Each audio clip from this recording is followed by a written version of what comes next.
진짜 공부를 열심히 시킬 거면 사실 중학교 때 시켜야 돼요. 교육 현실이 그렇긴 해요. 중학교 때는 우리 애는 잘해요가 맞는 말일 수 있어요. 근데 이제 고등학교 가면 못하면 많이 힘들어 합니다. 좀 힘들죠. 이 얘기 들으면 정말 중학교 때 엄청 바쁘게 열심히 살아야 되네요.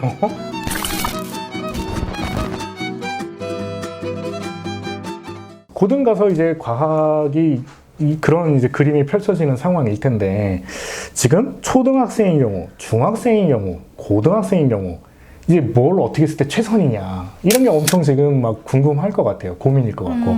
자, 만약에 초등학생이야. 초등학생부터면 과학 이렇게 플랜 짜라. 이렇게 해라. 일단 저학년이라면 초등? 네, 초등 저학년. 초등 저학년 몇 학년? 4학년 미만? 4학년 미만? 사실 5학년까지도 봅니다. 걔들은 뭘 할 게 있어요? 걔들은 할 게 없어요.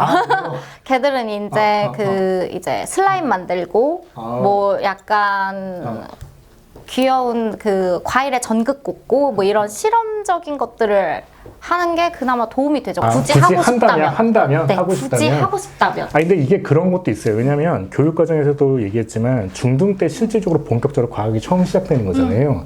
그럼 사실 이게 교육학이나 이런 거 연구하는 사람들 입장에서는 사람의 성장 과정에서 이 나이는 돼야 이걸 말해도 알아듣는다로 사실 한 거잖아요. 그쵸. 그러니까 초등은 사실 그런 얘기 해도 못 알아듣는다는 걸 수도 있는 거잖아요. 그러니까 아예 초등학교 교육 과정의 과학 내용에서도 사실은 이제 뭐 산소나 뭐 이산화탄소의 성질에 대해서 교과 과정에서 배우긴 해요. 근데 그게 고스란히 중학교에 있다는 건 어차피 못 알아들었으니까 다시 하자. 그래서 그냥 초등학교 때 학교 선생님이 수업 시간에 해주시는 그 재밌는 실험과 수업을 열심히 듣는 게 제일 좋다. 오히려 그때는 이제 어떻게 보면은 뭐 국어나 영어 배우는 게 이제 낫거나 아니면 정말 그냥 말 그대로 독서하는 게 도움 될 수도 있을 것 같아요. 과학책 읽는 거는 진짜 도움 많이 그냥 되죠. 그런 책, 재밌는 책 읽는 거. 그렇죠. 5학년까지는 그렇게. 6학년부터는 그래도 이제 중학교 1학년 과학을 보기 시작해야 되는 나이다. 중1은 이제 왜 먼저 봐요? 이제 초등학교 6학년 과학이랑 중1 과학이랑 거의 똑같아요. 거의 똑같아서. 교과 과정 내용이 거의 똑같은데 사실 중1이 지금 학교에서는 이제 시험을 보지 않는 학년이잖아요. 지금 자유학기제를 하니까. 근데 사실 중1에 되게 고등학교 1학년이랑 연계되는 내용들이 다 들어있어요. 뭐 액체, 고체, 기체, 상태 변화. 그게 사실 중1 과학에 다 들어있고. 아니 이게 진짜 과학이라는 과목의 특징이기는 한 것 같아요. 맞아요. 수학은 학년이 올라갔을 때 안 배웠던 게 나오는 경우도 물론 이제 연결이 되기는 하는데 그 전 거를 모르면 뒤 거를 못 하긴 하지만 새로운 개념이 나오긴 한단 말이에요. 근데 이제 과학은 그냥 비슷한 내용이 쭉 가잖아요. 9일까지 진짜 그냥 계속 이제 이렇게 산쌓기 느낌이죠. 네네. 그래서 중1 걸 진짜 탄탄하게 한 친구들이 중2 과학도 잘하고 중3 과학도 잘하고. 근데 이제 중학교 가서 시험을 안 보는 경우도 생길 수 있으니까 그러면 이제 학습이 이제 공백이 생길 수 있으니까 그래서 차라리 그 앞에서 탄탄하게 해라. 그럼 중학교 가면 이제 중학교 가면은 사실 과학 공부를 시작을 해야죠. 좀 먼저 미리 좀 해야죠. 과정을 좀 미리 빼야 된다. 네, 뭐 이제 가끔 물리화학만 보려고 하시는 이제 학부모님들도 계시긴 한데 이게 중1 과학, 중2 과학, 중3 과학을 순서대로 봐야 되는 이유가 우리나라 교과 과정 자체가 과학은 아까 말씀하신 것처럼 되게 다 이렇게 한 방향으로 흘러가는 거라 앞에 중학교 때 생명과학에서 세포를 못하면 고등학교 1학년에 세포를 이해할 수 없어요. 그래서 중학교 때는 이제 기본서를 가지고 먼저 중학교 개념을 탄탄하게 좀 쌓고 그러고 나서 개념을 중학교 때는 네, 문제풀이는 내신 기간에만 해도 되는데 개념 위주의 공부를 좀 해야 돼요. 그래서 중학교 개념 노트를 만드는 걸 좀 추천을 드려요. 그건 어떻게 만드는 거예요? 이제 자기가 뭐 완자든 뭐 그런 기본서들이 되게 상세하게 나와 있어요. 그럼 그거를 자기가 이제 자기만의 노트를 만들어서 정리를 하고 학교 수업 시간에 들은 거를 거기에 이제 좀 첨가하듯이 하면 걔가 사실 고1 통합과학의 밑거름인 거죠. 중학교 과학에는 막 수학적인 요소를 많이 요하지는 않아요. 그래서 수학을 좀 못하더라도 막 우리 애는 과학은 잘해요가 맞는 말일 수 있어요. 근데 이제 고등학교 가면 수학을 못하면 과학을 많이 힘들어합니다. 그 수학이 좀 애매한데 과학을 잘해요가 그 과학을 잘하는 게 예를 들면 물리화학이야. 그러면 조금 곤란할 수 있어요. 왜냐면 내가 물리화학 관련된 공학이나 이런 쪽으로 나가려고 그러는데 수학이 조금 애매한 거야. 그러면 사실 아닐 가능성이 큰 거고 굳이 이과로 갈 거면 생명과학 같은 데 가야 되는 거야. 그쵸. 대학 가서도 수학이 그 정도까지는 아닌 걸 가든가. 그러니까 이제 이런 거를 잘 판단하실 필요가 있는 건 거죠. 맞아요. 그 수학이 어쨌든 돼 있긴 해야지 또 과학이 좀 고등이 좀 버틸 수 있는 거는 맞다. 그쵸. 근데 수학이 된다 그래서 과학이 그냥 자연스럽게 되는 건 아닌 거잖아요. 그쵸. 그 수학도 돼 있고 과학은 과학대로 따로 봐야지 된다는 거 아니에요. 그걸. 그쵸. 이제 수학적 계산 능력이 필요한 단원들에서 수학에 이제 힘을 받는 거고, 이제 그렇지 않고 원론적으로 들어가는 파트들은 좀 힘들죠. 이 얘기 들으면 정말 중학교 때 엄청 바쁘게 열심히 살아야 되네요.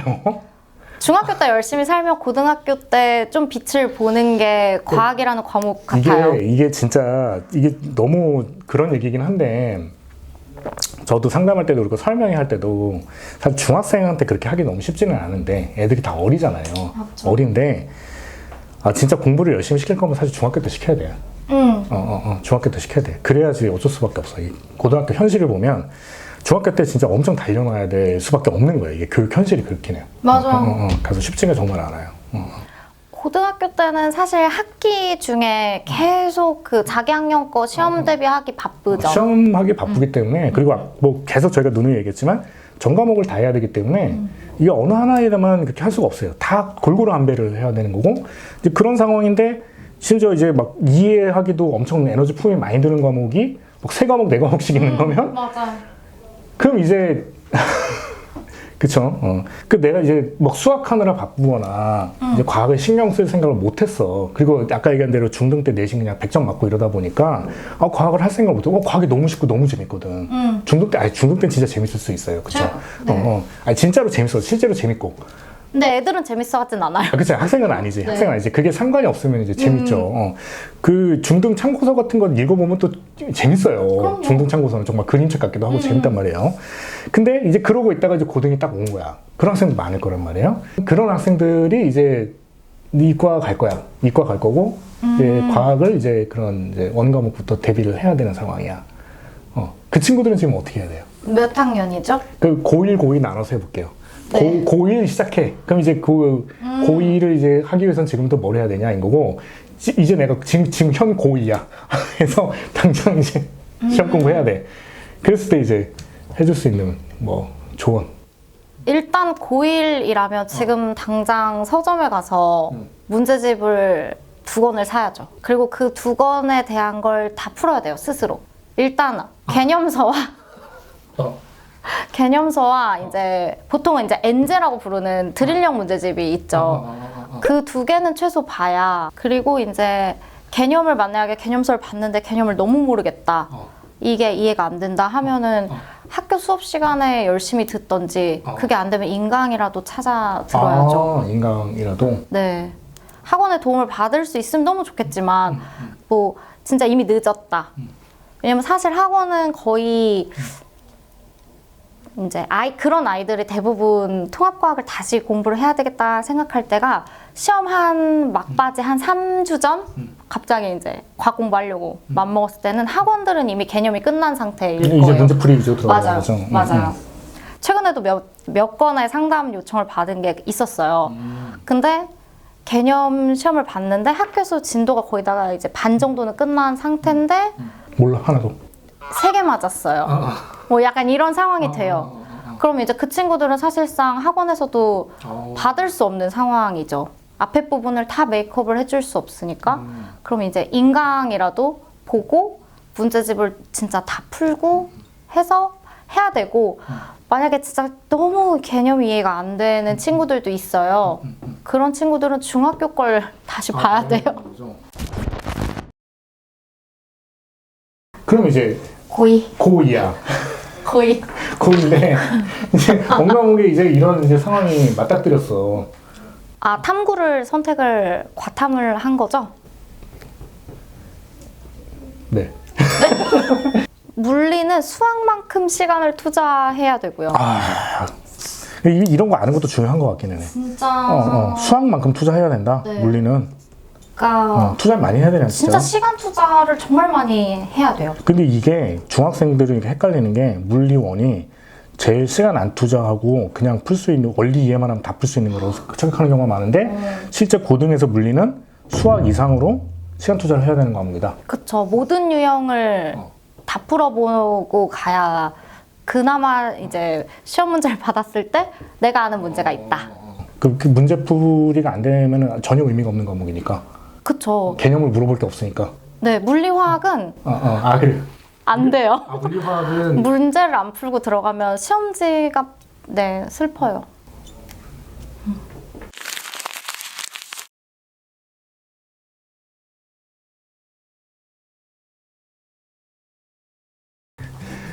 자, 이런 식으로 저희가 이제 가장 고등학교 들어가서 중요한 과학, 이제 어떤 점에서 이제 곤란하고 또 학생 로드맵이라든가 이런 거 어떻게 하면 좋을지 같은 부분들을 우리 또 과학, 또 교육 전문가, 과학 전문가 우리 김세인 부원장님 모시고 실전에서 우러나오는 이런 이제 조언들 해주셔가지고 아주 많은 도움이 됐을 것 같습니다. 네. 꼭 이런 내용들 이제 바탕으로 하셔서 이제 뭐 지금 현 고2일 수도 있고 아니면 이제 중등이나 초등일 수도 있을 텐데 이런 부분들 보셔서 과학 대비 좀 해보시면은 뭐 진학적 관점에서 많은 도움 되지 않을까 생각합니다. 네. 오늘 이제 얘기 긴 시간 이제 들어주셔서 감사하고 여기서 이만 마치도록 하겠습니다. 네. 감사합니다.